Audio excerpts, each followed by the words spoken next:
Assalamualaikum warahmatullahi wabarakatuh. Mohon izin Pak, perkenalkan nama saya Najli, Prodi TBP kelas B, nomor absen 27. Melalui video ini saya akan menjelaskan tentang moluska.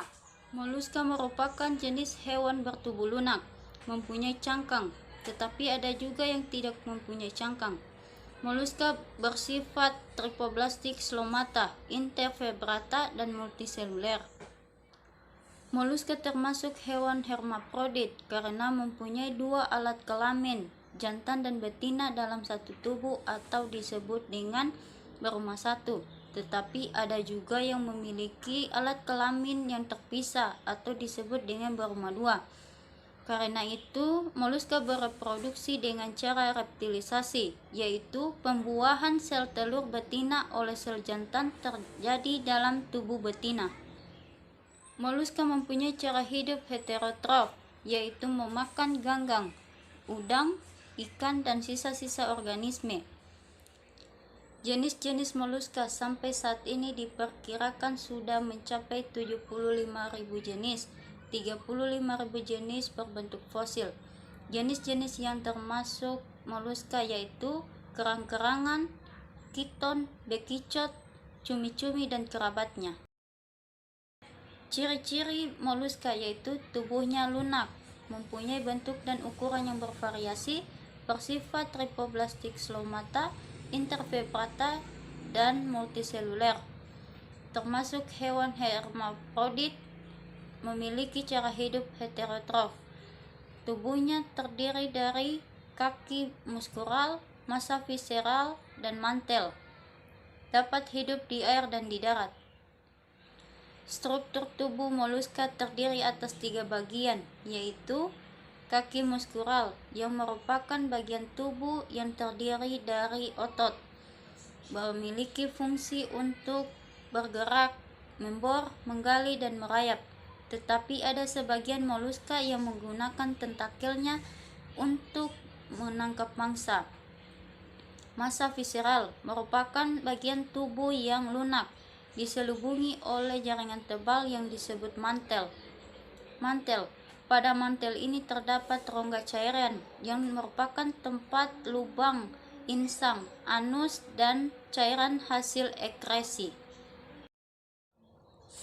Sistem organ moluska ada 5, yaitu 1. Sistem peredaran darah. Sistem peredaran darah moluska adalah terbuka, kecuali pada kelas Cephalopoda. Artinya darah mengalir dari rongga terbuka yang tidak ada arteri atau vena utama yang dapat meningkatkan tekanan darah, sehingga tekanan darahnya menjadi lambat dan organ tergenang oleh darah. Sistem peredaran darah terdiri dari jantung yang terdiri dari 1 atau 2 atrium dan vertikal serta pembuluh darah. 2. Sistem pencernaan moluska. Pada sistem pencernaan moluska terdiri dari mulut, esofagus, lambung, usus, dan anus. Mulutnya terdapat organ rahang dan lidah yang bergerigi, yang bisa bergerak ke depan dan ke belakang, tetapi hanya terdapat pada moluska tertentu.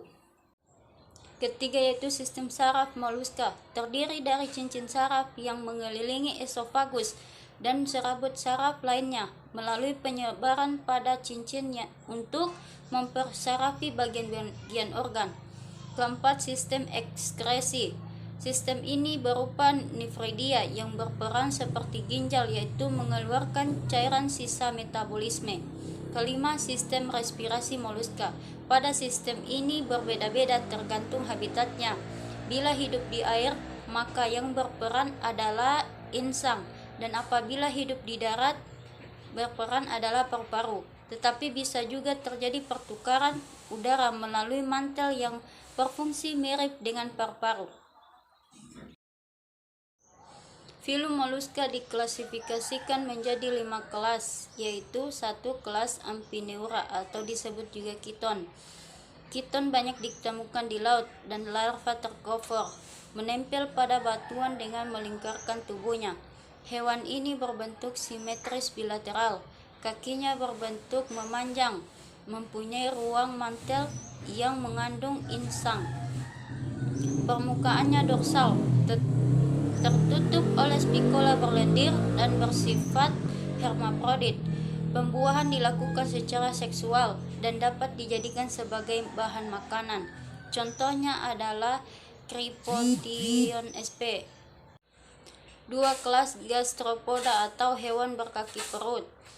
Kelas Gastropoda atau hewan berkaki perut mempunyai rumah berbentuk unik dan kaki untuk merayap. Memiliki tentakel dan mata. Dalam ruang bukal atau pipi terdapat radula atau pita bergerigi. Hewan ini menggunakan insang, paru-paru atau keduanya sebagai alat pernapasan. Larvanya tercover bersilia, hidup di lumut, air tawar, dan darat. Kelaminnya terpisah atau hermafrodit. Contohnya bekicot. Cangkang dari bekicot ini memiliki nilai ekonomis yang tinggi dengan mengolahnya menjadi kitosan. Kitosan dapat digunakan untuk mengatasi obesitas, kolesterol, penyakit gagal ginjal, anemia, insomnia, dan penambah nafsu makan. 3. Kelas Cephalopoda atau hewan berkaki kepala. Hewan ini mempunyai kepala yang tampak jelas. Tentakelnya mengelilingi matanya yang besar. Tentakel adalah kaki yang bermodifikasi. Sebagian kaki tersebut merupakan corong terbuka pada ruang mantel dan menjadi sistem organ yang kompleks. Biasanya punya kelenjar tinta dan kelaminnya terpisah. Keempat adalah kelas Chenophopoda atau disebut dengan gading gajah. Hewan ini memiliki rumah yang berbentuk seperti gading gajah dan kedua ujungnya berlubang. Tubuhnya memanjang, kepala berdiameter, kaki lancip berlebus yang berfungsi untuk menggali lumpur. Hidup di laut sampai kedalaman 5.000 meter. Alat kelaminnya terpisah. Larva tercover dan viliger bernapas dengan mantel dan mempunyai kaki untuk menangkap mangsa yang dekat dengan mulutnya. Contohnya adalah Dentalium sp. Ketika sudah mati, siput gading gajah ini dapat dimanfaatkan sebagai hiasan dan aksesoris sehingga memiliki nilai ekonomis yang tinggi.